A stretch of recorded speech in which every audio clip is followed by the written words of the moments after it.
Mateo capítulo 4, versículo 1. Entonces Jesús fue llevado por el Espíritu al desierto para ser tentado por el diablo.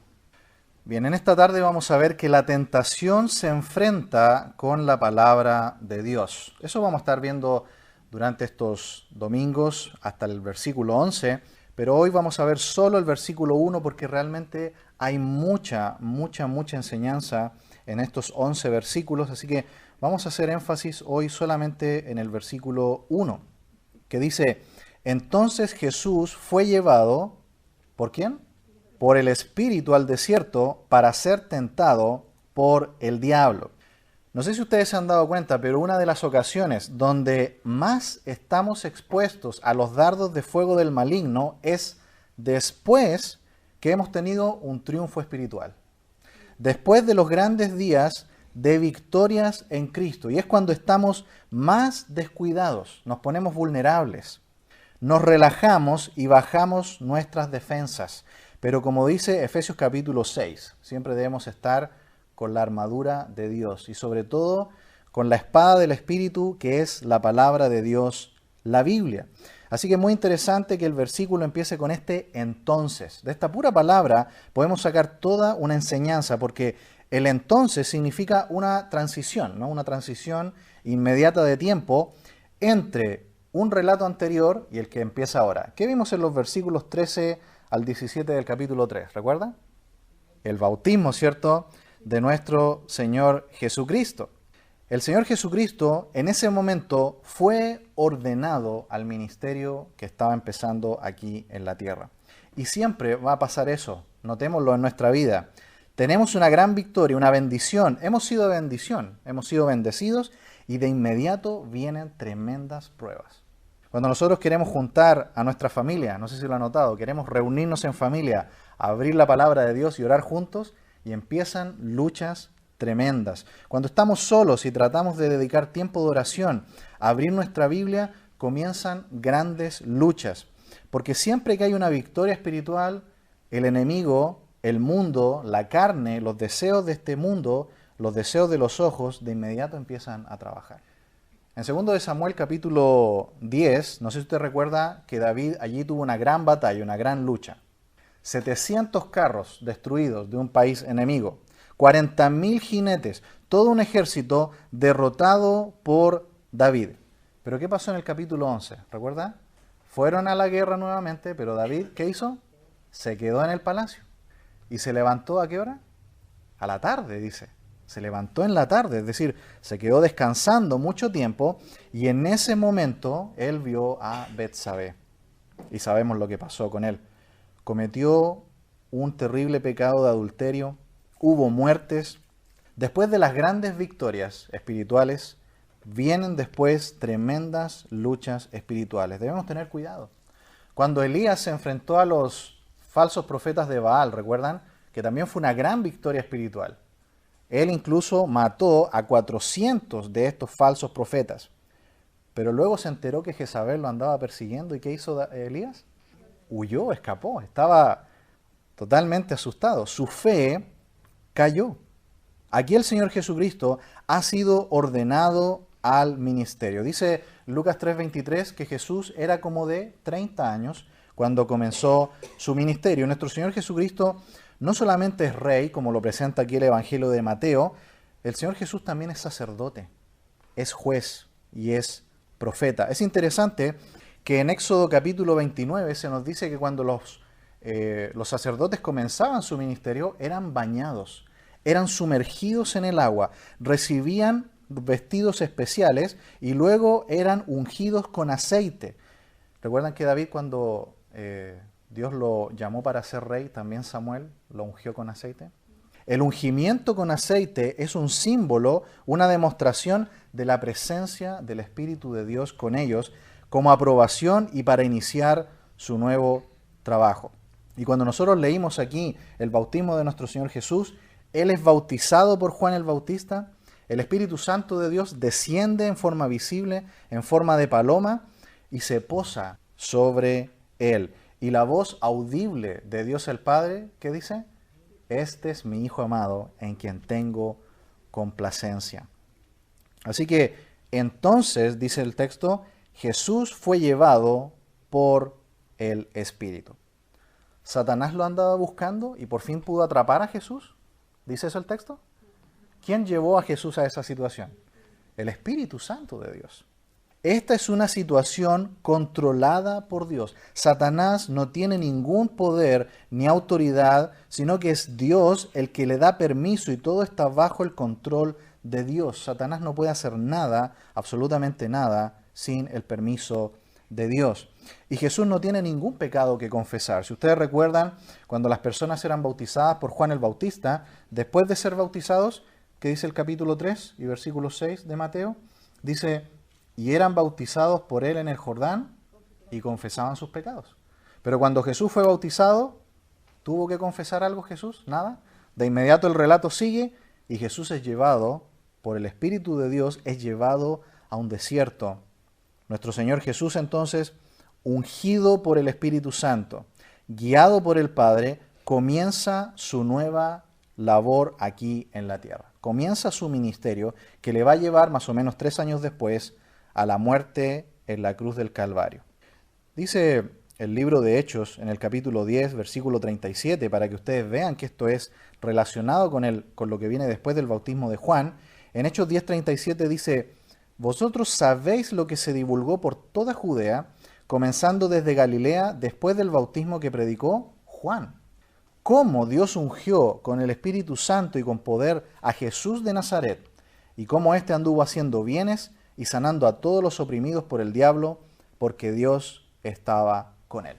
No hay ninguna duda que el bautismo de Jesús fue la ordenación de Jesús para comenzar su ministerio terrenal que le llevaría a la muerte para la salvación de todos nosotros. Pero es el Espíritu de Dios quien lo lleva. Quisiera que ustedes me pudieran acompañar también a Lucas, capítulo 4. Vamos por un momento a Lucas. Usted sabe que uno puede hacer una armonía de los 4 evangelios y ver los mismos relatos en los diferentes evangelios. En Lucas capítulo 4, también versículo 1, está el mismo relato, pero Lucas agrega un detalle que es muy, muy importante. Lucas capítulo 4, por favor, versículo 1. ¿Lo tienen? Lucas 4:1 dice, Jesús, ¿cómo estaba? Lleno del Espíritu Santo, volvió del Jordán y fue llevado por el Espíritu al desierto. Por 40 días era tentado por el diablo y no comió nada en aquellos días, pasados los cuales tuvo hambre. Usualmente nosotros pensamos que la tentación comenzó ¿cuándo? El último día, ¿cierto? El día 40, cuando él tuvo hambre. ¿Pero qué dice acá? Por 40 días era tentado. Todo el tiempo que Jesús estuvo en el desierto, privado de alimentos, en un ambiente de calor tremendo en el día, de frío en la noche, en un lugar sin vegetación, todo ese tiempo Satanás usó toda su gran maquinaria de tentación para atacar al Señor Jesucristo. Pero lo que más llama la atención también en el versículo 1 es que Jesús estaba lleno del Espíritu de Dios. Sabemos por Deuteronomio 6:4 que Dios es uno, dice Deuteronomio 6:4. Jehová uno es, pero se revela a Dios en las 3 personas de el Padre, el Hijo y el Espíritu Santo. Y estos 3 son uno. El Padre ha estado cara a cara con el Hijo desde la eternidad, así lo dice Juan 1:1. Cara a cara. Y el Espíritu Santo es el abrazo de amor que les une a ellos. Cuando hablamos aquí de la persona del Espíritu Santo, sabemos que en nosotros, los creyentes, mora de manera permanente. El Espíritu Santo nunca se va de ningún creyente. El día que usted recibió a Cristo como su Señor y Salvador, el Espíritu Santo vino a morar de manera permanente en usted. Las únicas personas que tuvieron que esperar por esta llegada fue justamente la generación de creyentes que vivió en ese tiempo, la generación de los apóstoles. Porque el Espíritu Santo no vino a morar en los creyentes sino hasta Hechos capítulo 2, ¿recuerdan? Cuando fue Pentecostés. Hasta antes no había esto que nosotros tenemos hoy, la morada permanente del Espíritu de Dios en los creyentes. Jesús dijo en Juan 14:23, el que me ama mi palabra guardará, y mi Padre le amará y vendremos a él y haremos morada con él. La palabra morada no significa un huésped, ¿cierto? Lo hemos explicado varias veces. No es un huésped pasivo que vive en un lugar descansando. Un morador aquí, una morada, significa alguien que vive activamente dentro de nosotros, trabajando.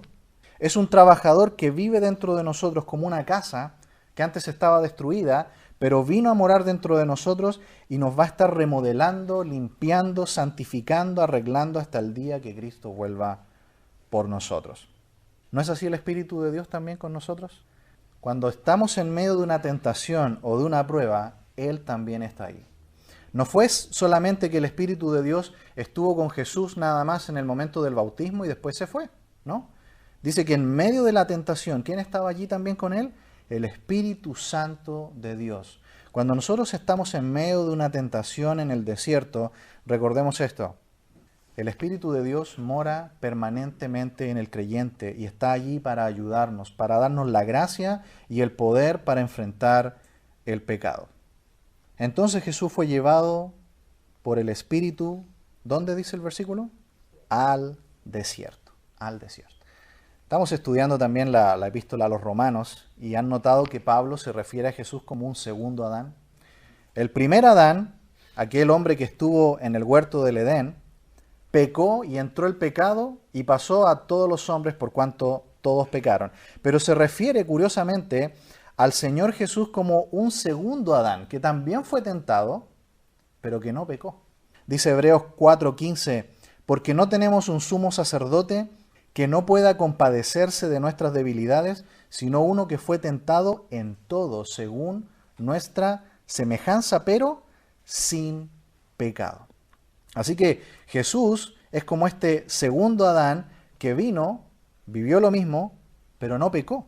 Dice Romanos 5:18, así que por la transgresión de uno vino la condenación a todos los hombres. De la misma manera, por la justicia de uno vino a todos los hombres la justificación de vida. Porque así como por la desobediencia de un hombre los muchos fueron constituidos pecadores, así también por la obediencia de uno los muchos serán constituidos justos. Hasta ahí la lectura en Romanos. Pablo dice, Adán, el primer hombre, en 1 Corintios 15, fue hecho Adán alma viviente, pero el postrer Adán, espíritu vivificante. 1 Corintios 15, 45. Pensemos un poco entonces en la comparación entre Jesús y Adán. ¿Dónde estaba Adán cuando fue tentado? No estaba en un desierto. ¿Dónde estaba Adán? Adán estaba en el mejor lugar, en el ambiente más perfecto que nos podamos imaginar. Tenía toda la comida más exquisita que podamos imaginarlo. Estaba en el jardín del Edén, el lugar más hermoso que jamás ha existido. Había un clima perfecto, no había lluvia, había un vapor que climatizaba todo, un rocío que regaba todo en las mañanas. Y además estaba Adán y Eva en perfecta comunión con Dios. En un ambiente así de perfecto, sin embargo, pecaron. Y Adán, como nuestro representante, pecó deliberadamente porque Eva fue engañada. Y el pecado, dice, pasó a todos los hombres.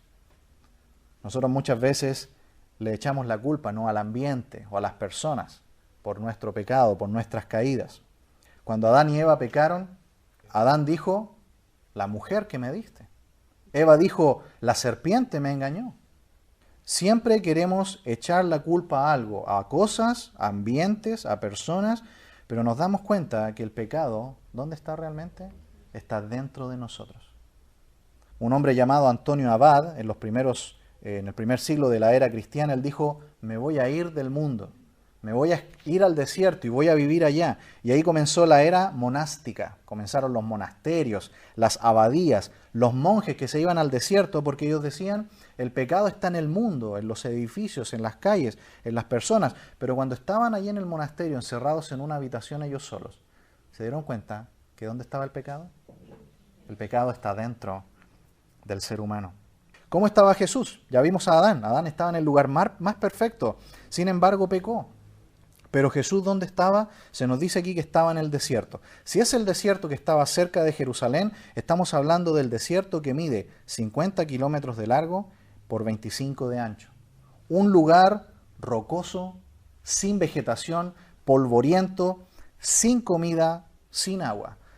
Sol abrasador en el día, frío por la noche. Pero sin embargo, nuestro Señor Jesús fue fiel y en ningún momento dudó. Así que hermanos, no echemos la culpa a nada, realmente vayamos a Cristo. En Él está el poder para enfrentar el pecado. Como hemos estado viendo en el libro de Romanos, nosotros muchas veces le tenemos más fe al poder del pecado que al poder de la gracia. Hemos estado luchando quizás con muchos pecados, con muchas tentaciones, y ahí vienen. Y nosotros decimos, de esta no salgo. Ni siquiera vamos a luchar, ya nos hemos dado por vencido, vamos a pecar. Ni siquiera vamos a luchar, porque es como que le tuviéramos más fe al poder del pecado, siendo que la gracia sobreabunda. ¿Recuerdan que así dice Romanos? La gracia sobreabunda, es decir, el poder de la gracia es superior que el poder del pecado. Sigue diciendo entonces el versículo 1 de este capítulo 4. Entonces Jesús fue llevado por el Espíritu al desierto para ser tentado, para ser tentado. Este es el propósito por el cual el Espíritu de Dios le ha llevado a la tentación. Así que, hermanos amados, ¿en sí mismo en la tentación hay pecado? No. La tentación en sí misma no tiene pecado. Hay pecado si nosotros cedemos a la tentación, pero la tentación en sí misma no es pecaminosa, a menos que nosotros pequemos y cedamos a ese pecado. Así que aquí el Señor Jesús van a darse cuenta que a través del Nuevo Testamento no fue la única vez que fue tentado. No sé si ustedes recuerdan que en Mateo capítulo 16 Jesús le dice a los apóstoles que Él va a tener que ir a la cruz y va a tener que morir, pero que va a resucitar al tercer día.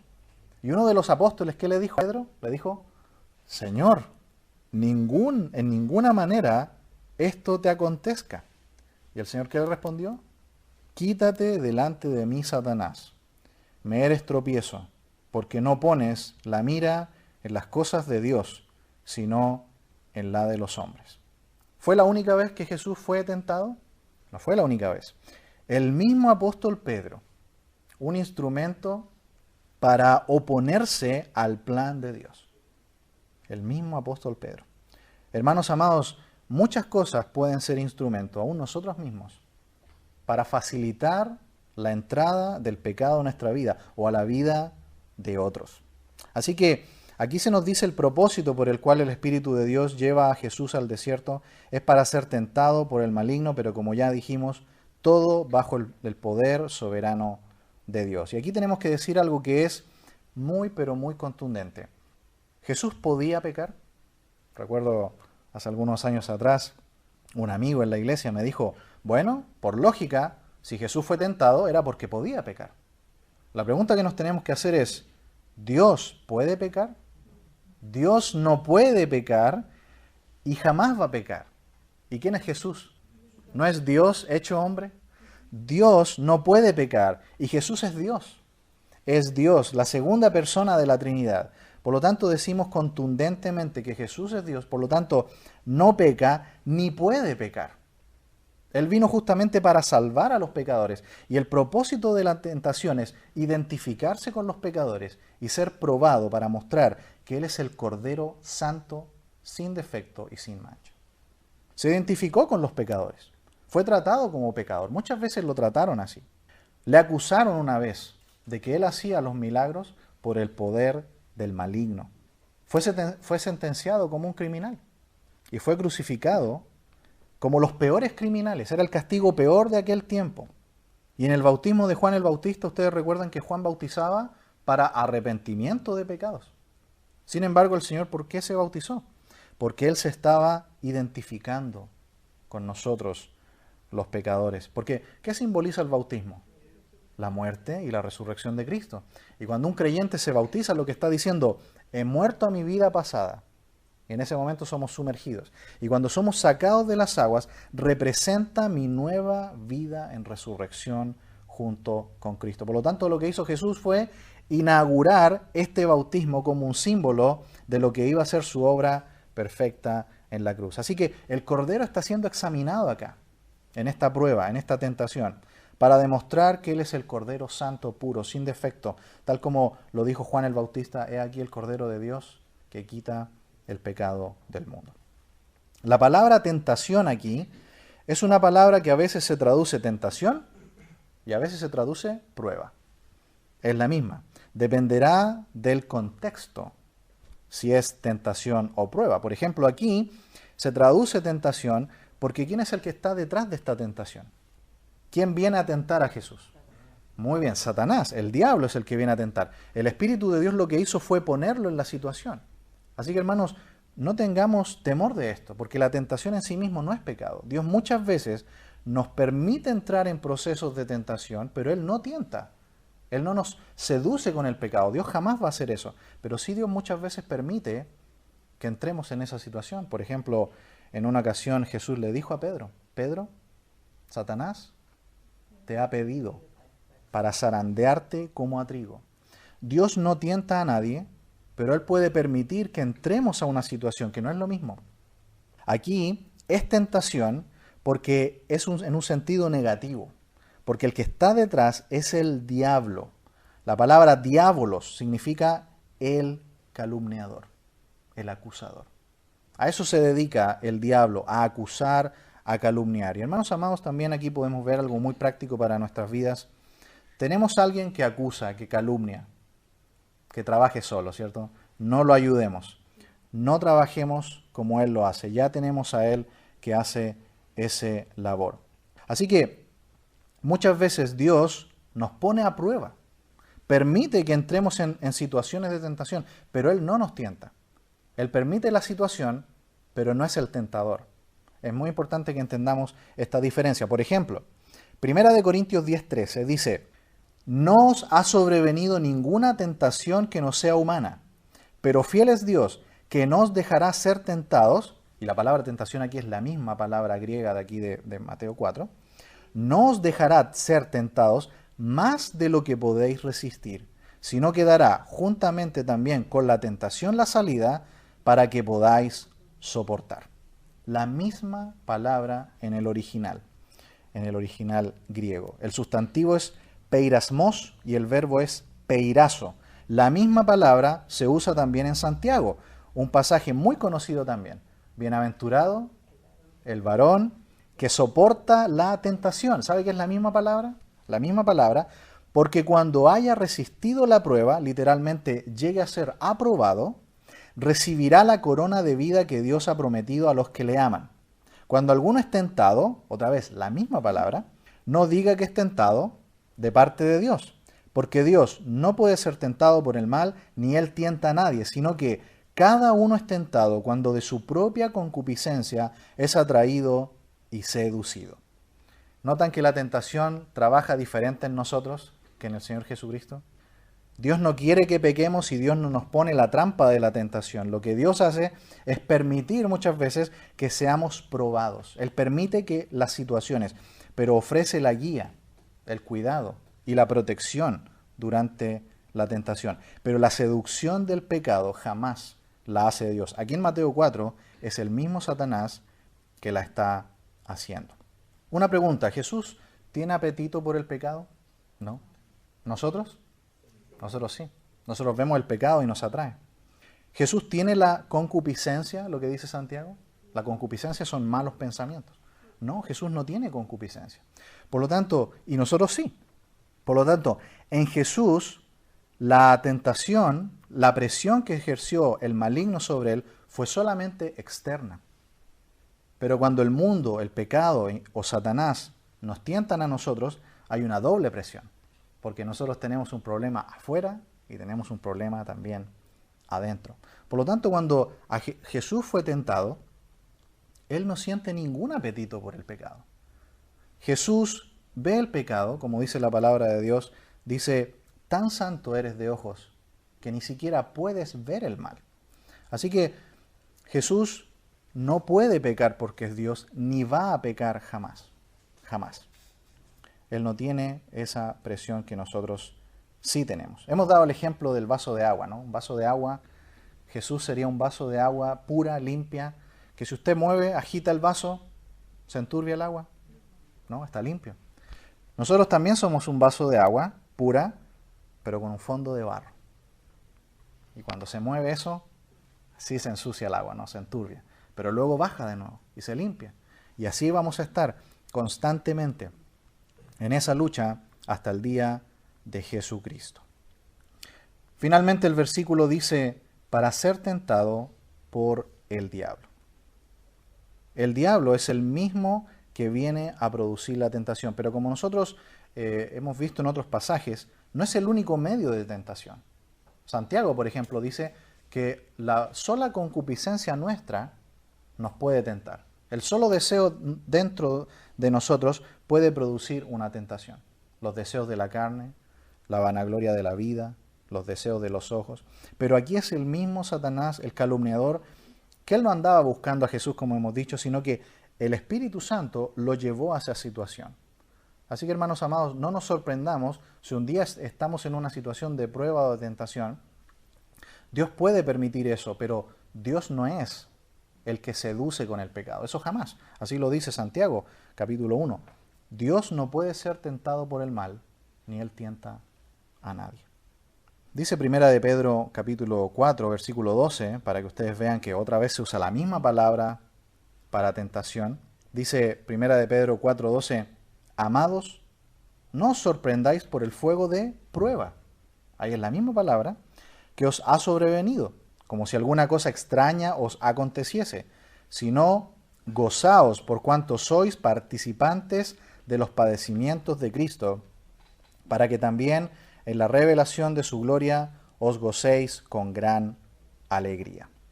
Y ahí está el pasaje que yo les comentaba, ¿no? Lucas capítulo 22. Pedro sería aprobado por Satanás. Dios le dio permiso a Satanás para probar a Pedro, para tentar a Pedro. Lo mismo Dios hizo con Job. Recuerdan que Dios le dio permiso a Job para probarlo de la manera peor que podemos imaginar. Simón, Simón, he aquí Satanás os ha pedido para zarandearos como a trigo, pero yo he rogado por ti. ¿Para qué? Para que tu fe no falte y tú, una vez vuelto, confirma a tus hermanos. ¿Para qué es la tentación? En un sentido, en las fuerzas de Dios. Es para después poder ayudar a otros que también luchan con el pecado. El Señor Jesús le dice a Pedro, Pedro, voy a estar rogando por ti, intercediendo por ti, ayudándote para que venzas la tentación. Y cuando venzas, confirma a tus hermanos. Anima y ayuda a tus hermanos. Así que, hermanos amados, uno de los propósitos por los cuales debemos salir victoriosos de las pruebas y de las tentaciones es para poder después animar a otros, ayudar a otros que también están luchando por el pecado. Este personaje que aparece aquí, el diablo, sabemos por Ezequiel 28, que antes se llamaba Lucero, era un ángel de Dios que se dedicaba a la música y a la alabanza en el cielo. Dice Ezequiel 28:13, en Edén, en el huerto de Dios estuviste, de toda piedra preciosa era tu vestidura, de cornerina, topacio, jaspe, crisólito, berilo y ónice, de zafiro, carbunclo, esmeralda y oro. Los primores de tus tamboriles y flautas estuvieron preparados para ti en el día de tu creación. Tú, querubín, grande protector, yo te puse en el santo monte de Dios. Allí estuviste en medio de las piedras de fuego, te paseabas. Perfecto eras en todos tus caminos desde el día que fuiste creado hasta que se halló en ti maldad. Se enalteció tu corazón, versículo 17, a causa de tu hermosura y corrompiste tu sabiduría a causa de tu esplendor. Yo te arrojaré por tierra, delante de los reyes te pondré para que miren en ti. Ahí tenemos un primer relato que nos habla de quién era este ser antes de su caída. Era un ángel bueno, era un ángel de Dios. Pero ¿qué sintió él en su corazón? Él sintió que por su hermosura él se enalteció. También Isaías capítulo 14. Versículo 11, dice, descendió al Seol tu soberbia y el sonido de tus arpas. Gusanos serán tu cama y gusanos te cubrirán. ¿Cómo caíste del cielo, oh lucero, hijo de la mañana? Cortado fuiste por tierra, tú que debilitabas a las naciones. Tú que decías en tu corazón, subiré al cielo en lo alto, junto a las estrellas de Dios. Levantaré mi trono y en el monte del testimonio me sentaré a los lados del norte. Sobre las alturas de las nubes subiré y seré semejante al Altísimo. Hasta ahí la lectura. ¿Qué pasó con Satanás? Él era antes lucero. Así que Dios no creó a Satanás. Dios creó a Lucero, pero él, su pecado fue el deseo de hacer su propia voluntad. Él quiso tomar el lugar de Dios. Dice que quiso sentarse en el trono de Dios y hacer lo propio. Cuando llegamos ya a nuestros primeros padres, recuerdan al primer Adán, se nos dice que Satanás hizo el mismo trabajo con Eva. Cuando comienza a hablar con Eva, lo primero que le hace es introducir la duda. Le dice, ¿con qué Dios ha dicho no comáis de todos los árboles del huerto? Y Eva le dice, no, si lo hacemos, moriremos. Luego Satanás miente directamente y le dice a Eva, no moriréis, sino que sabe Dios que el día que comáis de él serán abiertos vuestros ojos y seréis como Dios sabiendo el bien y el mal. Notan el mismo proceso que tuvo Satanás. Él quiso ser como Dios, él quiso sentarse en el lugar de Dios y la misma mentira va a contársela a Eva para influir en ella, para que ella desobedezca a Dios. Y vio la mujer, dice Génesis 3:6, que el árbol era bueno para comer y era agradable a los ojos y árbol codiciable para alcanzar la sabiduría, y tomó de su fruto y comió. Y dio también a su marido, el cual comió así como ella. Ahí está el primer Adán, nuestros primeros padres, en el ambiente más perfecto. Y ellos desobedecieron. Nuestro Señor Jesucristo, el Hijo de Dios, en el peor ambiente, se mantuvo fiel, sin ningún problema, demostrando al ser probado, al ser tentado, que es el Cordero limpio, puro y santo de Dios. La ofrenda por el pecado para ofrecer salvación gratuita a todo aquel que crea en él. Así que aquí Satanás crea un sistema para mantener al mundo atraído hacia el pecado. La palabra mundo es cosmos. ¿Escuchado la palabra cosmos? Que incluye todo lo que hay en el universo, los planetas, las estrellas. Ese es un cosmos, ¿no? Un sistema. Dice Juan 1:10, el mundo por él fue hecho. Ese es el cosmos de Dios. Dios es el creador en Cristo de todo lo que hay. Pero también hay un cosmos maligno. ¿Recuerdan primera de Juan 2:15? Yo creo que lo sabemos de memoria. No améis al cosmos, ahí está la palabra, el sistema espiritual maligno de Satanás. No améis al mundo, ni las cosas que están en el mundo. Si alguno ama al mundo, el amor del Padre no está en él. Porque todo lo que hay en el mundo, primero, los deseos de la carne, los deseos de los ojos y la vanagloria de la vida, no proviene del Padre, sino del mundo. Y este mismo proceso hizo Satanás con Eva. Eva vio el árbol y ¿qué dice? Era bueno para comer. Los deseos de la carne. Más adelante vamos a ver que Satanás le dice a Jesús, di a estas piedras que se conviertan en pan. El mismo proceso, ¿se fijan? Lo primero, los deseos de la carne. En segundo lugar, los deseos de los ojos. ¿Recuerdan que Eva vio el árbol y dijo que era, ¿cómo era el árbol?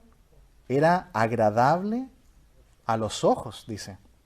Y cuando el diablo tienta a Jesús aquí en el capítulo 4, lo vamos a ver después, Satanás le dice a Jesús, Dios mandará a sus ángeles. Lánzate por el pináculo.